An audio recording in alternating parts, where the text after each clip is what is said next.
오늘 새벽 우리에게 주시는 하나님의 말씀은 신약성경 마가복음 12장 말씀입니다. 마가복음 12장 13절 말씀부터 17절까지의 말씀 한 절씩 교독하도록 하겠습니다. 제가 먼저 13절 읽고 여러분들 14절 읽어주시고 마지막 17절은 합독하도록 하겠습니다. 제가 먼저 13절 말씀을 읽겠습니다. 그들이 예수의 말씀을 책잡으려 하여 바리새인과 헤롯 땅 중에서 사람을 보내매 와서 이르되 선생님이여 우리가 아노니 당신은 참되시고 아무도 꺼리는 일이 없으시니 이는 사람을 외모로 보지 않고 오직 진리로서 하나님의 도를 가르치심이니이다. 가이사에게 세금을 바치는 것이 옳으니까 옳지 아니하니까 우리가 바치리이까 말리이까 한데 예수께서 그 외식함을 아시고 이르시되 어찌하여 나를 시험하느냐 데나리온 하나를 가져다가 내게 보이라 하시니 가져왔거늘 예수께서 이르시되 이르되 가이사의 것이니 같이 읽겠습니다. 이에 예수께서 이르시되 가이사의 것은 가이사에게 하나님의 것은 하나님께 바치라 하시니 그들이 예수께 대하여 매우 놀랍게 여기더라. 아멘. 사순절 세 번째 주간 특별 새벽 기도의 월요일 새벽 예배 자리에 나오신 여러분을 환영하고 축복합니다.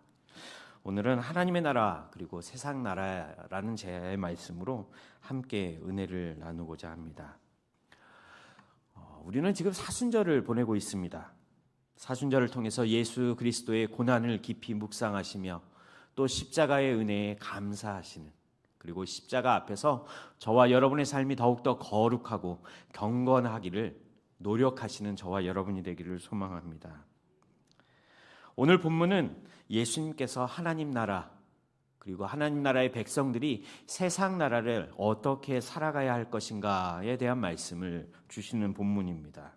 이 두 나라에서 우리가 과연 어떻게 삶을 살아야 할 것인가, 또 하나님 나라와 세상 나라를 어떻게 구분할 것인가 에 대해서 주님께서 오늘 말씀을 우리에게 주십니다.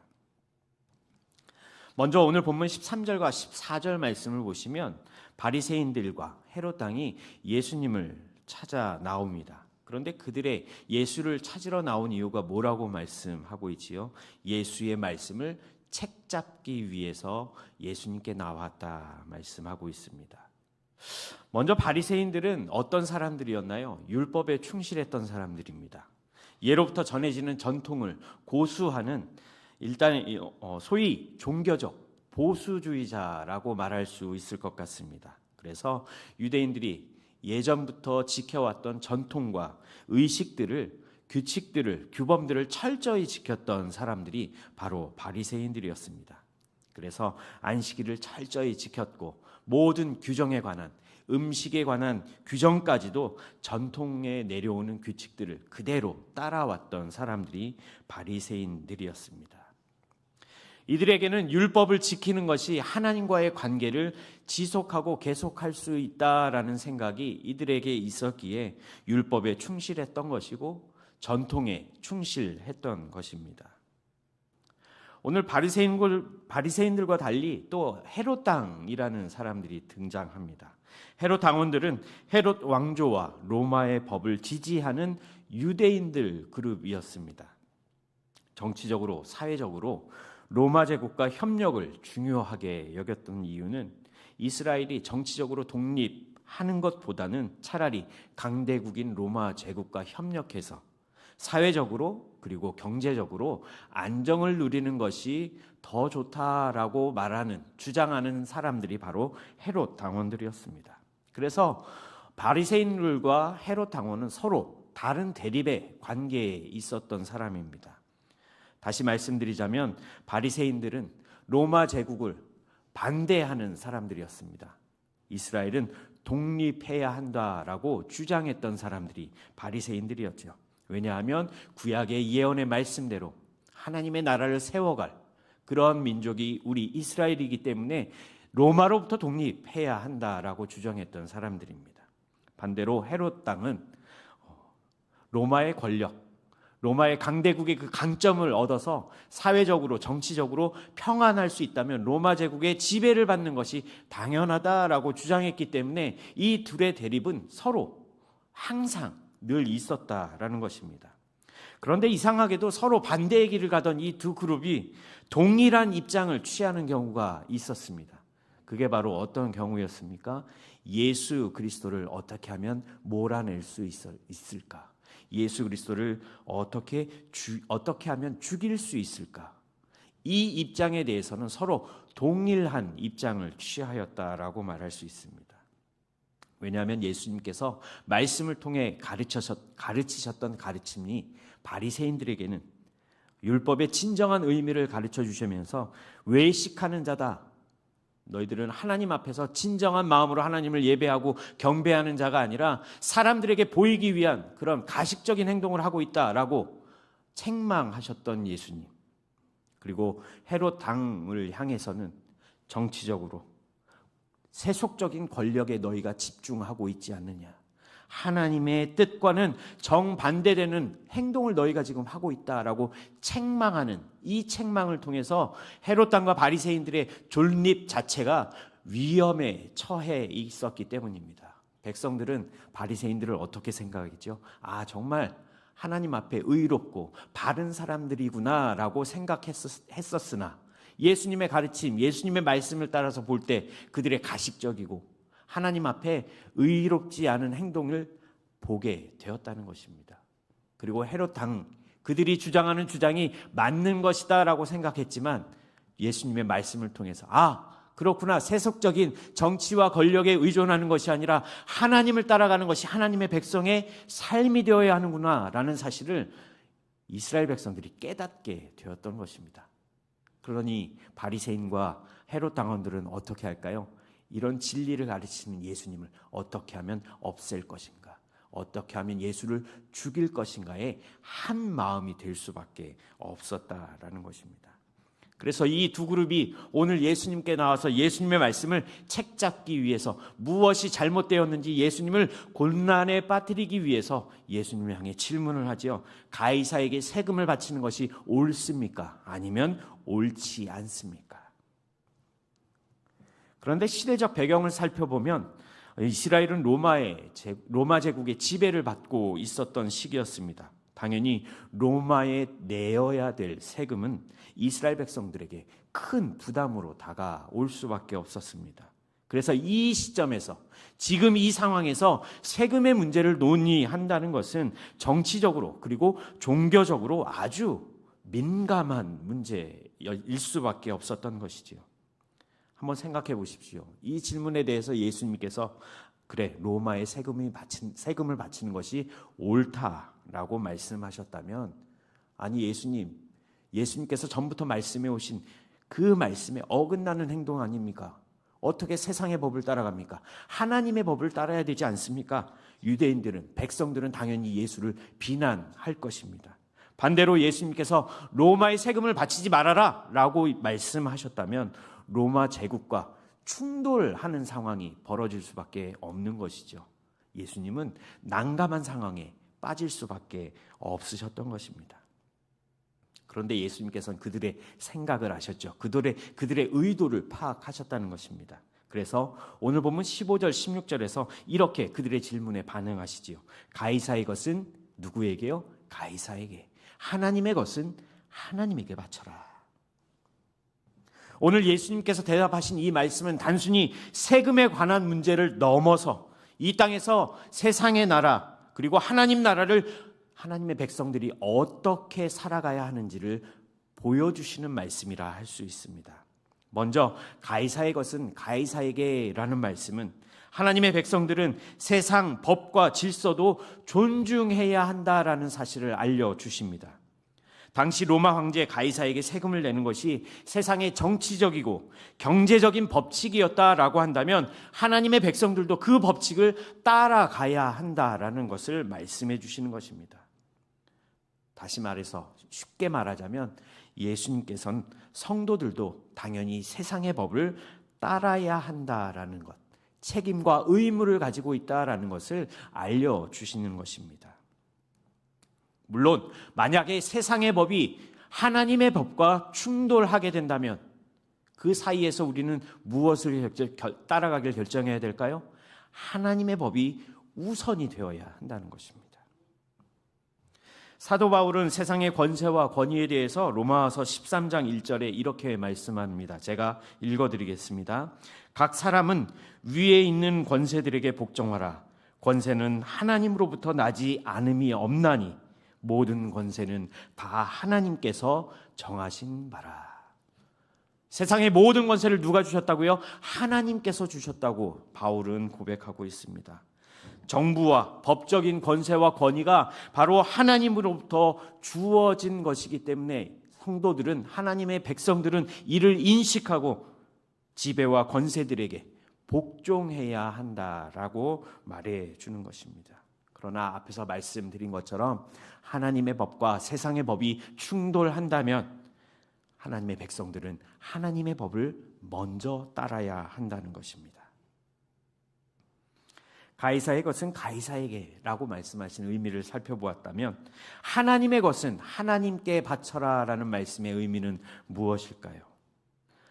두 가지로 살펴볼 수 있는데, 먼저 첫 번째로 하나님의 백성의 성도의 삶은 경건과 헌신의 삶을 살아야 한다라는 것입니다. 왜냐하면 경건과 헌신을 누구에게 드리는 것이지요? 하나님께 드리는 것이기 때문입니다. 하나님께 바치는 성도의 삶이라면 하나님 앞에 경건한 삶, 그리고 하나님 앞에 바치는 삶을 살아야 한다라는 말씀의 의미가 하나님의 것을 하나님께 드려야 한다라는 말씀의 의미로 생각해 볼 수 있는 것입니다.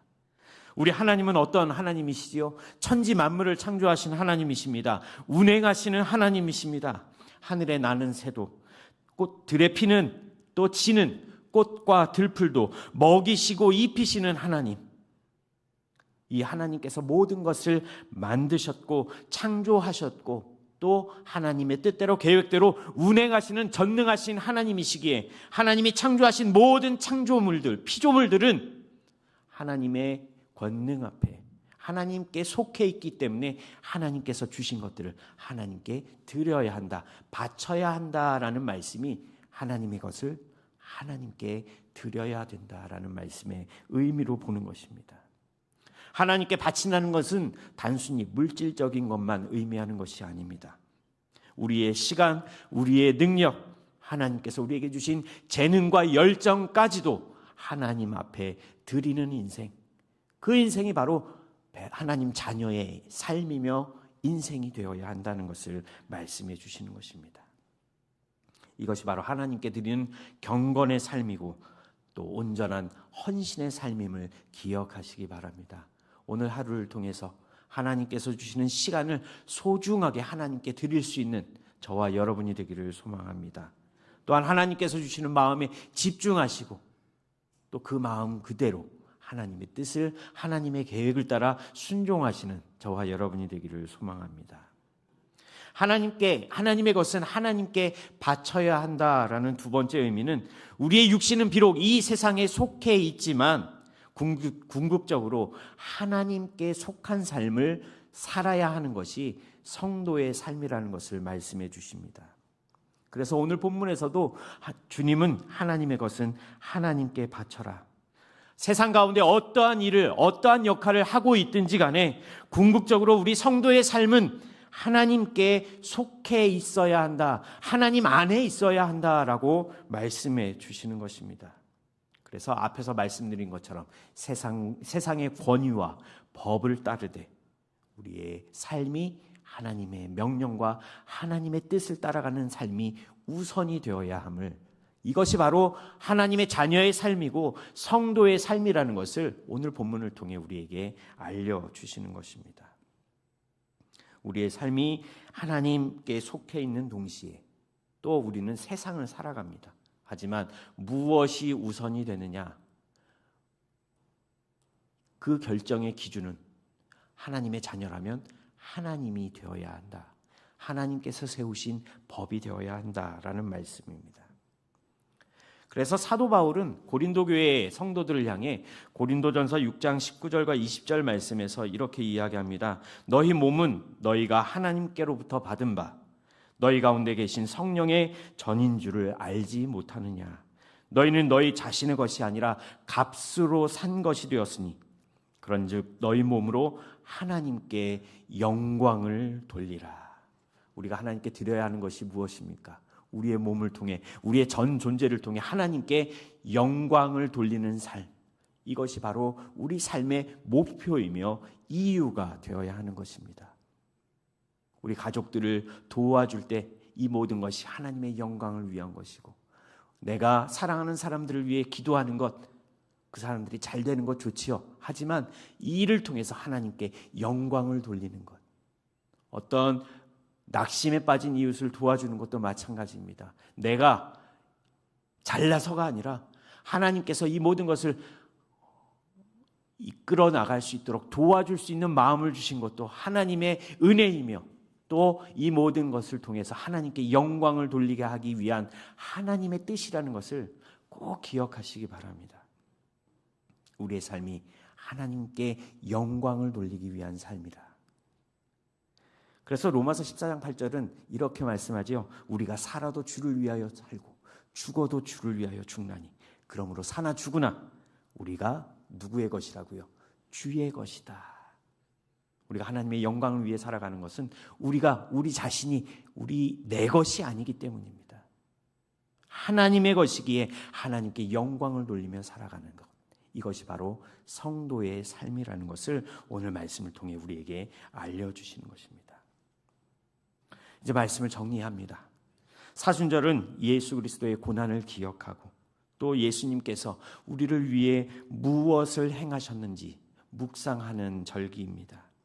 또한 우리가 예수님께서 가신 그 길을, 자기를 부인하며 자기 십자가를 지고 걸어가는 성도의 삶을 결단하는 절기이기도 합니다. 예수님의 말씀, 오늘 우리에게 주신 말씀은 유대인 당시 그리스도인들에게만 유효한 말씀이 아니라 오늘을 살아가는 저와 여러분에게도 여전히 유효한 살아계신 하나님의 말씀이라는 사실을 기억하시기 바랍니다. 세상의 법과 질서도 중요하지만 우리의 삶의 궁극적인 목적은 바로 하나님의 뜻을 이루어가는 것, 하나님께 영광을 돌리는 것에 있음을 기억하시기 바랍니다. 살아도 주를 위하여 살고 죽어도 주를 위하는 그런 삶을 살아내시는 저와 여러분이 되기를 주의 이름으로 축복합니다. 기도하겠습니다. 사랑이 많으신 하나님 아버지, 오늘 말씀을 통해 세상 나라와 하나님의 나라를 구별하게 하시고 세상 나라를 살아가는 하나님의 자녀로, 하나님의 백성으로 어떻게 살아가야 하는지 말씀을 통해 깨닫게 하심을 감사드립니다. 오직 하나님께 영광을 돌리는 삶을 살게 하옵소서. 하나님의 것이기에 하나님께 드리는 것에 인색하지 않도록 하나님, 우리의 마음과 우리의 생각을 주장하여 주시옵소서. 사순절을 지내고 있습니다. 우리의 권위와 법을 따르되 그 무엇보다도 하나님의 뜻을 우선시하는 삶을 살 수 있도록 하나님 인도하여 주시옵소서. 이 시간 하나님 전에 나올 때 빈손으로 나오지 아니하고 하나님 앞에 일천번제를 드린 손길이 있습니다.